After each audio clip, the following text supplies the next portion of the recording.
The old man that he was calling mtu ya kitendawili, mchawi, muganga, mwendazimu. She's the same old man now he's working with and saying he has the requisite credentials to go to AU.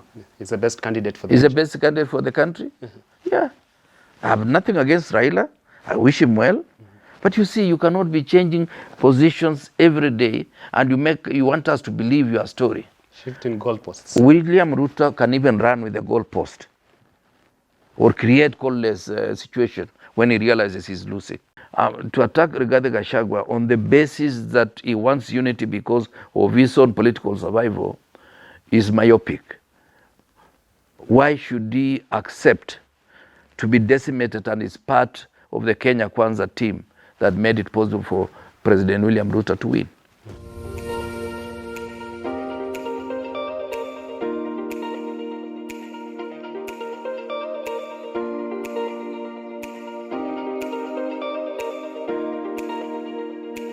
Truly delighted to have your company here on Richard Mwenja Exclusive. As I always say, this is your only go-to point on matters political and governance analysis in Kenya and across the region. I'm Richard Mwenja. Welcome to the conversation. But before we get into the nitty-gritties of what we're going to discuss today, how about I bring to your screen the gentleman who's going to help me unfold and put into perspective the day's conversation. Is none other than this renowned think tank, former minister and proud son of Cherangani constituency, Honorable Kipruto Arap Kirwa. How are you doing today, sir? Quite okay, thank God. Back to your trademark counter suits? Yeah, because the sun has now proven that at least we are getting back to a warm season.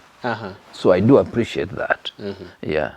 But you're looking good, huh? Well, I try. A few days to your next birthday? Oh, yeah. Growing older? Yeah, I will be 1 year old. 1 year old? Yeah. Next week? Next week on the 18th. I wait to see that day come. Yeah.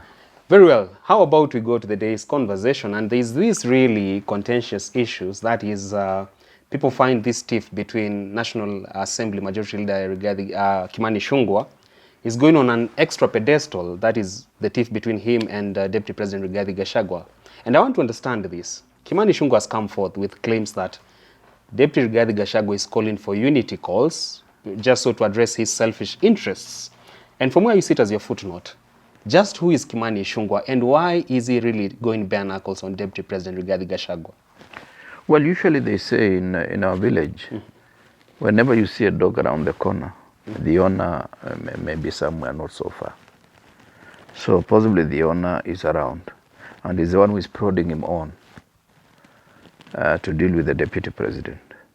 Of course, you've known that we've said in this program before, that the only vice presidents who sat pretty in their offices are three. Mudavadi, the late Wamalwa, and Vice President Kalonzo Musyoka. The rest of the vice presidents and the deputy presidents, they have had a cause of misfortune, visiting them wherever they are in office. All of them, starting with the Mzee Jaramogi, all the way to the current deputy president. That cause is always apparent because there is this term called presidency. Presidency, in the true definition of it, is the president, is deputy, and the offices supporting, or the structure supporting the two offices. But when you talk of presidency in terms of really politic, it is the president and some funny guys hanging around him. So in this case, our young man from Kikuyu and Alliance High School. I don't know, he went much later after me. When I was in Mangu, we used to know Alliance as a school just across. Kimani Ichung'wah happens to be that particular person who is made to believe he's part of the presidency for the time being, because he's playing a useful role. Case of being close to power, deluding you into thinking you wield it? You think, you know, we call them in politics make-believe. You are made to believe that you hold that power. And when it goes away, you realize actually it was some kind of a temporary feeling that it could not last for long. For the sole purpose that the president, our current president, knows that the mountain is rumbling and the mountain has shifted. So what he's trying to do is to, should the mountain go, not necessarily towards Rigathi, he has a team of people who will give him the threshold capacity to top up, so that he does not lose the 47% of all the votes he got in the last general election. So this is a strategic move. And I hope Rigathi, when he's saying in the year in Chuma ya zamani, I hope he's strategically preparing himself for an onslaught. Because what I know, for those of us who keep livestock, before you take to the market your cow, you must fatten it. So you fatten it before slaughter. Not on the material day? Not on the material day. That cow will actually be too heavy, but without the necessary fat. Because you see, as you prepare lean meat, you must have some kind of continuous fattening, which takes about 90 days. So they are waiting for him. Should Raila Odinga clinch the position of AU Commission Chair, that will be the day of impeachment of Rigathi Gachagua. I've told him before, and I'm telling him now, he should prepare himself for serious slaughter. Crucifixion nails have been prepared? They are prepared and they are ready. There are extra boxes waiting for him to be crucified. Now that you're talking about Kimani Ichung'wah, I mean, that there could be an underhand around all this attack on Rigathi Gachagua. So my question is, when it comes to this attack dog, does the arrow point to President William Ruto? I mean, the owner of this attack dog? Yeah, that's why I told you, whenever you see a dog barking around, the owner is not so far.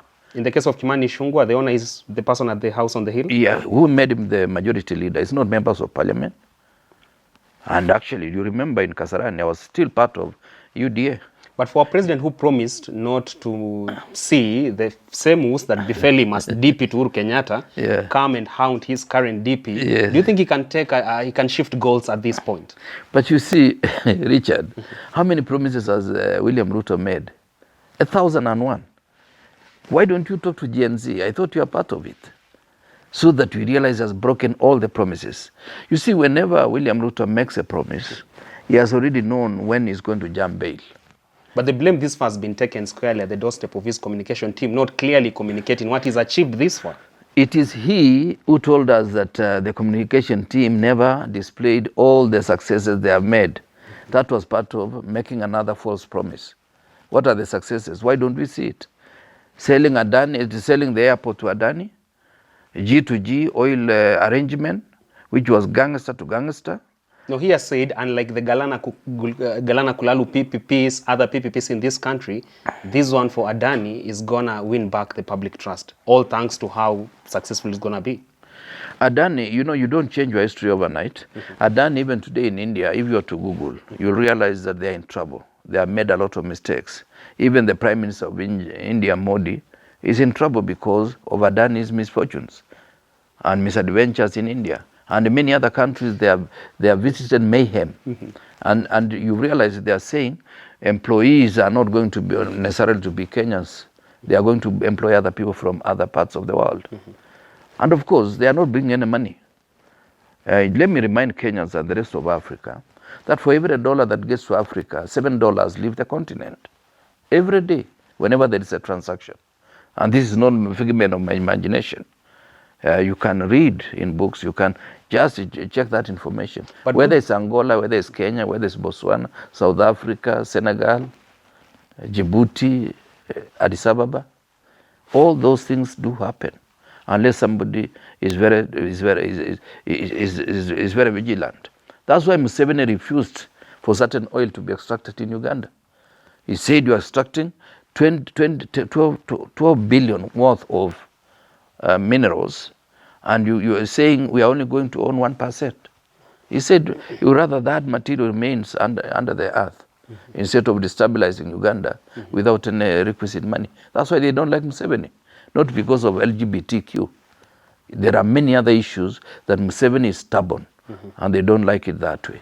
We shall drop that in on our next conversation on Business Glide Show. But how about we continue with this Mount Kenya issue, the rift in the mountain? And for Kimani Ichung'wah, the majority leader in the National Assembly, we've had sycophants, political sycophants before, whom history, this far has not been kind to them. Talk of the likes of Okiki Amai or Kihika Kimani, Kariuki Chotara, Mulu Mutisia, you name them. Is it that Kimani Ichung'wah is not willing to learn from their mistakes? That at some point it comes back to haunt you when you play the psychophancy style of politics? Well, they usually say in English, wise men learn from the mistakes of others. I don't know how wise or not wise Kimani is. I leave it to him. Because if he's not learned from the history of this country, which is about 60 years old, then he's not going to learn anything new. Yeah, because you see, ask him, how many friends from the past has Ruto kept? Ruto does not keep any friend. Everybody is expendable and disposable. And you remember, if you're expendable and disposable, you are dangerously present in his scheme of things. Even close lieutenants like Murkomen, at some point they can be dropped along the way? Well, he has dropped many more, other than the Murkomens of this world. For him, it is what is expedient politically. Anything without an expedience is dispensed with. That's the position. And it's not history that I'm making for him. I know him from the days of YK 92. That means it's an opportunist by excellence when it comes to his political bids. Easy. Well, yes, those are your words, but I do concur. I do concur with you. Even don't think he has any empathy about anything that's happening. For him, it is what is in it for him. Any deal, whether it is Adani, whether it's G2G, whether it is Morocco and the fertilizer, and denying Sahrawi that does not exist, only to be told that even UN does recognize Sahrawi. Even condemning Hamas and praising Israel, all those things are misadventures he engages because he expects certain kind of facilitation. He's willing to go to that level at the expense of his legacy? Whether it's Haiti, our boys and girls in Haiti, it's because there is some money. What is in it for him? Can you ask yourself, who is insuring those people in Haiti? Which insurance company? I don't want to give you answers. You must also do a bit of research. That's why when I come here, I've done a bit of research, and that's why I know something here and there. But it starts with the letter A. No, I don't know the letters. I lost the count of letters. When it comes to Rigathi Gachagua's future in politics, now that we are seeing the attack from Kimani Ichung'wah and a section of politicians allied to Kenya Kwanza, now that they're saying his unity call is embedded with selfish interest therein, would you say that even this unity call from your end, that is from Rigathi Gachagua, is sort of has question marks hanging? It could clearly not be a genuine unity call. Well, something that we should also appreciate is that politics in Kenya is still ethnic based. That's one thing that we must recognize. The second issue is that they are crafted around an individual. Those are the two basic principles. Whether it is ODM, you think of Raila. UDA, William Ruto. Wiper, Kalonzo Musyoka. And so you can see there is some parallel. It is either about the community or about the individual. So Rigathi Gachagua must be finding himself in with a strong bedfellow called William Ruto, who does seem to realize that he has dispensed with him. Possibly he had a certain news in the run-up to the last election. And he realizes that he can go for alternative engagement. That's why he's gone all the way to Nyanza. He seems to be caught in Western Province. But he realizes Mount Kenya block is still one of the strongest blocks that he cannot just directly attack. So he has to look for a roundabout way of dealing with Rigathi. Not because Rigathi has any problem. It is because he wants the people without their leaders. And if they have semblance of leaders, those leaders must be sycophants. Otherwise, if they are people of principle, he will not want them. Divide and conquer. Divide and rule, and divide and decimate. There is no other way you can look at it. We must realize that as long as we are dealing with this space called political environment in Kenya, it's either about tribe and it's about individual. So Rigathi Gachagua, now that he is in the stage that he's in, must be looking for a way of being relevant. I'm sure if you are to talk to Rigathi Gachagua, very honest feeling, he wishes there was a party that is galvanizing the central Kenya and the Mount Kenya region. so that he can go for negotiation, create a coalition between this bloc and the other bloc. That's the only way you can be assured. Because why do we move to other political parties every 5 years? Every 5 years, there's no party for the last 25 years. There is no party or coalition of parties that has formed the government twice. I don't want to repeat, but just to go back, for the last 5 general elections, every election has been won with a party other than the party that won the previous election. And individuals have been moving. If you are to trace them, you'll realize that we are in this coalition, like Azimio coalition in the last election and Kenya Kwanza. Just map out those individuals. By the next election, you'll find them in Kenya Kwanza and some of them in Azimio or any other outfit that represents the Azimio of 2022. So it tells you that these issues are not crafted on a principle. So to attack Rigathi Gachagua, and I'm not defending him. In fact, I will advise him shortly. To attack Rigathi Gachagua on the basis that he wants unity because of his own political survival is myopic. Why should he accept to be decimated and is part of the Kenya Kwanza team that made it possible for President William Ruto to win? The second issue is that Kimani Ichung'wah himself may find himself in strange, troubled waters.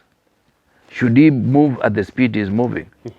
He'll find it very hard even to retain his own seat at the constituency level because the community will have moved.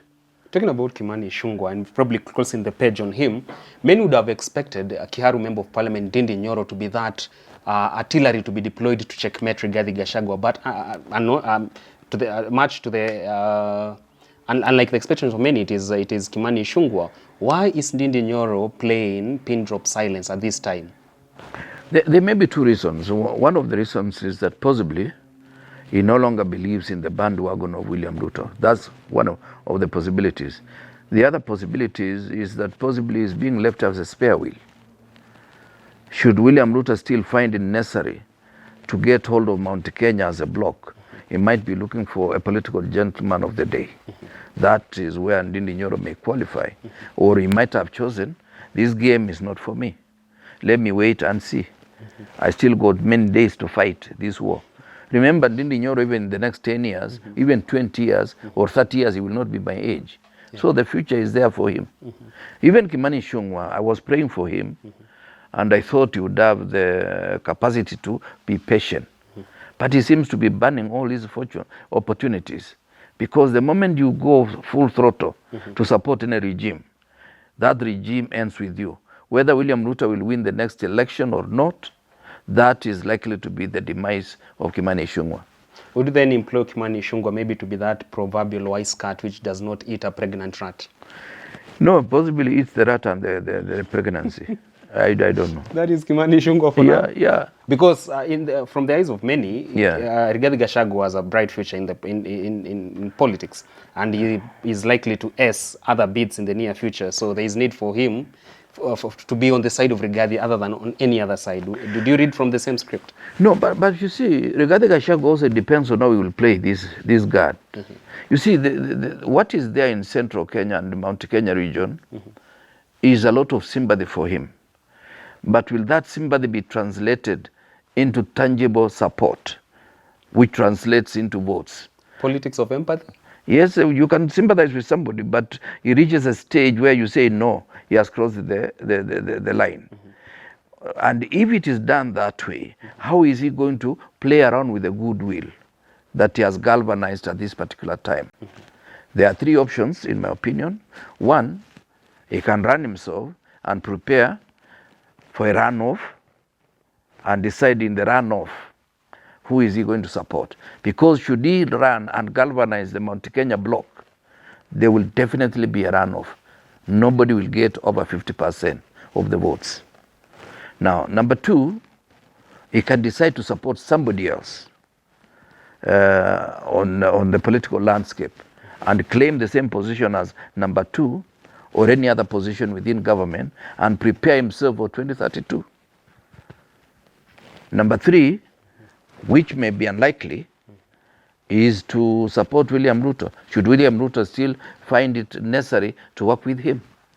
So he has to prepare himself for that, and he has to realize that for William Ruto, once he's done with you, there is no amount of persuasion that will bring you back to the fold and for you to enjoy the same leverage that he has enjoyed for the last 2 years. A thankless friend? Yes, that is he. He has no emotions about all these things. Even when he cries in the church, like after winning the 2013 elections, he was crying about his fortunes. He was not crying about the sympathy of the people that they bestowed upon them, because it was what we were calling referendum against the Hague. 2013 election was won on that particular premise. So he's creating another monster for you to fight. The old man that he was calling mtu ya kitendawili, mchawi, muganga, mwendazimu. She's the same old man now he's working with and saying he has the requisite credentials to go to AU. He's the best candidate for the He's the best candidate for the country. Yeah. I have nothing against Raila. I wish him well. But you see, you cannot be changing positions every day and you want us to believe your story. Shifting goalposts. William Ruto can even run with the goalpost or create call-less situation when he realizes he's losing. You seem to be sharing the same thought as Willis Otieno, lawyer, whom I was having a conversation with early in the day, that if the president is not flying, he's lying. Yeah, or both. Or he could be lying that he's flying, and yet he's not flying. There you have it. No one puts it better than former Minister Kipruto Arap Kirwa. We've discussed a raft of issues in Kenya's political scene. We're going to spill over this conversation about Rigathi Gachagua and politics of the mountain to our next edition coming up after this particular show. But how about we cross over to this insightful segment? That is Heroes Corner with Kipruto Arap Kirwa. Today, Waziri, yes, on this particular segment, who is our hero, who is our heroine for the day?